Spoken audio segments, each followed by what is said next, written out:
Stay cool, Kirito, the Quinella vs Kirito finale. So what's up guys, Foxen here. Taboo Alicization episode 24. And my god, did this episode fricking just destroy me. You just had the dying Eugeo there and a very cheeky nudist in front of you. Would Kirito be able to get his wooden blade up?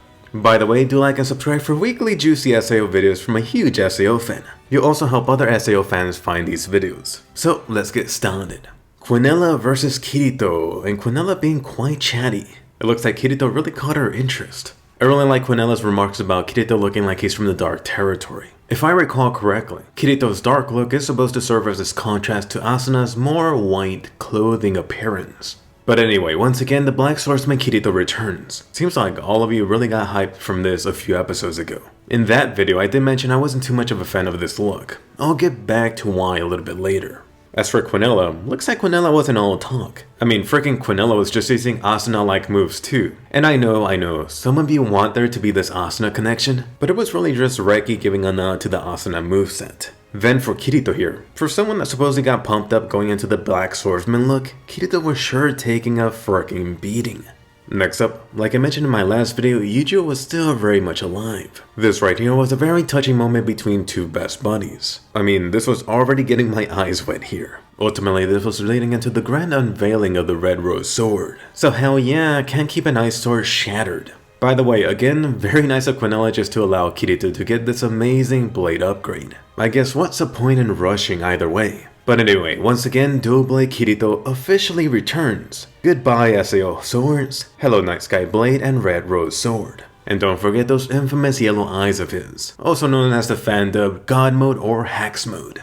So right here you had Quinella getting so freaking pissed, and I was enjoying every single scene of it. She must have been like, crap, I should have healed my arm to dual wield too. And finally, the decisive outcome, Kirito and Quinella losing an arm. Although way much worse for the great goddess over here. Ultimately, Kirito was able to penetrate Quinella's metal protection just like Eugeo. But was it worth the cost? Over here you have an armless Kirito. Then Quinella over here looking like a hollow, complete with cracked boobage and body. As for Quinella's backup plan, see you guys, time to ditch this underworld place. I really like how Quinella here appeared more witch-like with her typing hair. Wonder what skill that was. So Quinella's plan here, or should I say backup plan, it was to eventually escape into the real human world. This, I should mention, was with the help of someone from the other side. Surprisingly, I have seen a lot of you question how Quinella or anyone else here from the underworld would be able to go there, since they don't have real bodies. For this, I should just point out that they don't really even need one. If you think about it, Quinella could just go on the net, and especially any existing VR worlds. Perfect locations. But anyway, don't forget about that horrible clown that didn't die just yet. I guess this guy just had to get a piece of that Quinella booty at the very end. And so much blazing groping. The anime definitely took this whole sequence up a notch. Definitely a nice spot to kick up the animation. It even looked like a burning crosser for Quinella at the end. How fitting. Sayonara, Quinella. I almost feel bad for her. So going from one death to another, next up, blonde buddy Eugeo. Kirito's better half over here was still chopped up like a sandwich on the side. So a couple things about Eugeo's final sad moments. Stay cool, Kirito. I like that Eugeo finally got this in, although I do feel it was more impactful in the novel.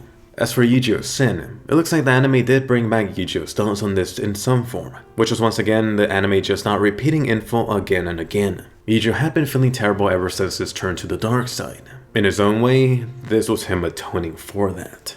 And then Kirito's blade. Now you know how he got the name Night Sky Blade or Sword. Really just a parting gift from Eugeo. As for the whole young Alice and Kirito scene, this is actually the real scene instead of the corrupted version from Quinella a few episodes back. That's right, Kirito and Alice weren't playing doctor. They were just secretly making Eugeo a gift. Or should I say getting it ready. And so let me just get on to it. Eugeo unfortunately got dusted. They even play that freaking Reona song too. Oh my god, that is cheating. This episode just killed me completely. I posted on Twitter, I just had to wait a few minutes before even starting this recording. I was just crying my balls out. So right here you do have young Eugeo and Alice walking into the light. At least in some form, both of these two lovers got reunited. I do have to mention Eugeo's passing is extremely super sad. But at least seeing these two together, it does put a small smile on my face. In some form, both of these two ended up together. And just to absolutely confirm, both Eugeo and young Alice did die this episode. specifically about Eugeo. His Flux Light got destroyed the moment his HP went to 0. There won't be any resurrections here. So if you do want to see more of Eugeo and Yuki, definitely check out the SAO games. Which, by the way, an SAO Underworld game just got announced. I might actually have to make some time for that. So anyway, back to Kirito. You have Integrity Knight Alice off to the side. Kirito was like, screw her, time to ditch this Underworld place. I don't like it here. Bad memories all around. But what is going on outside? So you have this huge cliffhanger. Turns out the ocean turtle is getting invaded. Sadly, let's just say that some world nations want AI for themselves. Right here you have Kiku mentioning something about the world and Ultra. This place is conveniently located deep inside the dark territory. And just to clarify why Kirito needs to go there with Alice to escape, back in the real world these guys are about to evacuate the main control room.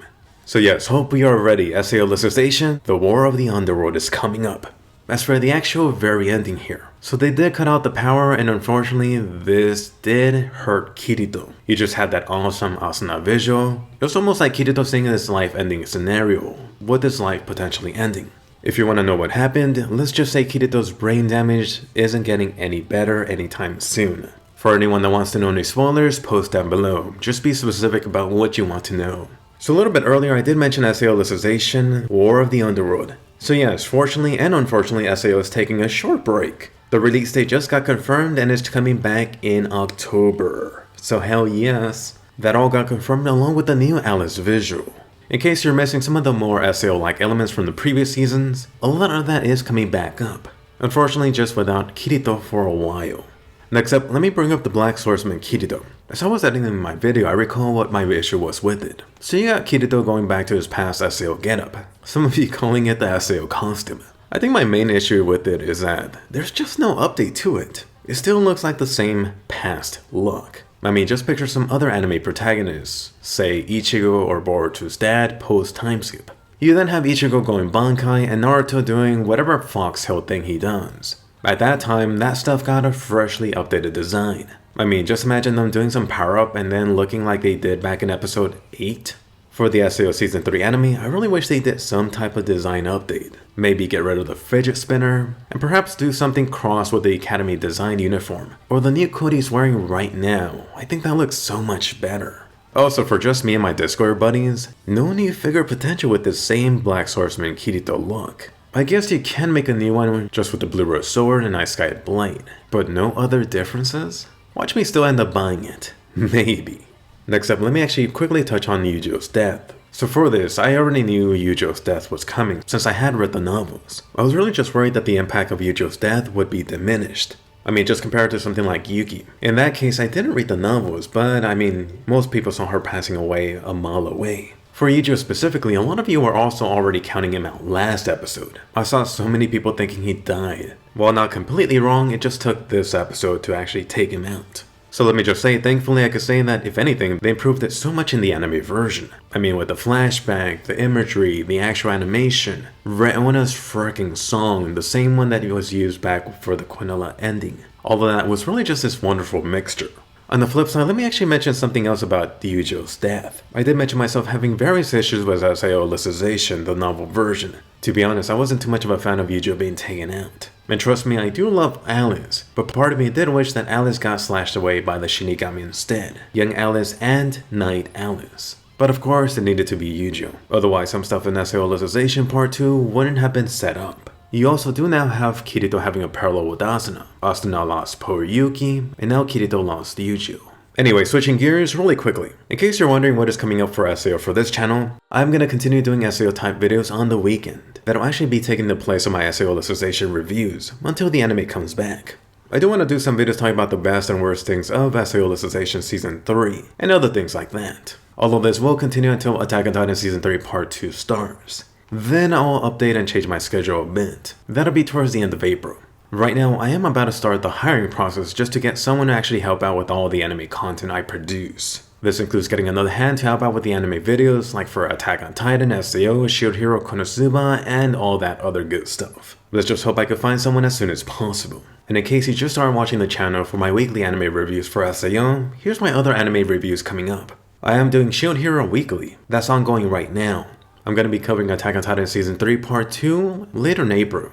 One Punch Man Season 2 is also coming up. I don't think I'm gonna have reviews on that, but I will have some type of videos on that. For fall season when SAO Alicization returns, I'll be covering that too. I'll be covering that again weekly. And don't forget about My Hero Academia Season 4, super hyped for that. And also the recently announced ReZero Season 2, no release date yet, maybe fall. And then for anime movies coming up, here's a quick list. Konosuba the Crimson Legend, the Code Geass R3 sequel, review coming up, that Goblin Slayer movie episode or whatever that is. The ReZero second OVA special focusing on Emilia, the Bunny Girl Senpai movie, the Attack on Titan Clone on Trains movie, the Violet Evergarden movie, My Hero Academia the second movie, and whatever other juicy anime movie drops since I'm now living in Japan. Anyway, but back to SAO. First off, in case you are missing Quinella, Quinella actually just got added to SAO Memory Defrag, and she looks absolutely divine. Come on, when is Quinella getting a figure? Next up, let's talk about the light novel changes going into the anime, some highlights. For this episode, they really raised the bar, and it really does feel like they added more to the fight than what was in the actual novel. First off, for Dual Blade Kirito vs Quinella. In the SAO light novel, Kirito got the red rose sword, he did that crossing block with it, then they sliced off each other's arms, and finally the finishing blow. The anime added way more sword slashing. This included Quinella getting pushed back more before the final standoff. The anime also added that interesting Quinella hair action, along with the Quinella typing with her hair. None of that was in the original SAO novel. Next up, the final Asuna scene. Freaking love that. Finally getting my cup of Asuna this season. In the novel, they really just mentioned Asuna's voice being so dear to Kirito. It felt like something Kirito longed for, and made him want to cry out. Next up, back on the ocean turtle, the anime actually added this new scene with these two soldiers. You actually seen these two guys before, you saw them back in the first episode of SAO Alicization. They were the two guys spying on Kirito, Asuna, and the rest of the guys. So I'm not gonna go into spoilers here, unless you do want to know, post down below. But anyway, more importantly, let me hear from you. How freaking sad was this episode? Poor Eugeo. And don't forget about young Alice passing away too. Who else was hyped to see Dual Blade Kirito return this episode? And how much did you enjoy the fight, especially since they improved it so much from the novel version? Is anyone here already missing Quinella too? And how hyped are you for the War of the Underworld? That's coming up. But anyway, be sure to give a colossal thumbs up and subscribe. If you're new to the channel, definitely subscribe for my SAO videos and my other juicy anime videos. Like I mentioned, a whole lot of anime reviews coming up. This episode, you did get teased with Asuna. In case you're wondering when Asuna's coming into the underworld, find out. I did a whole video on that. So, set up bell notifications and I'll see you guys later.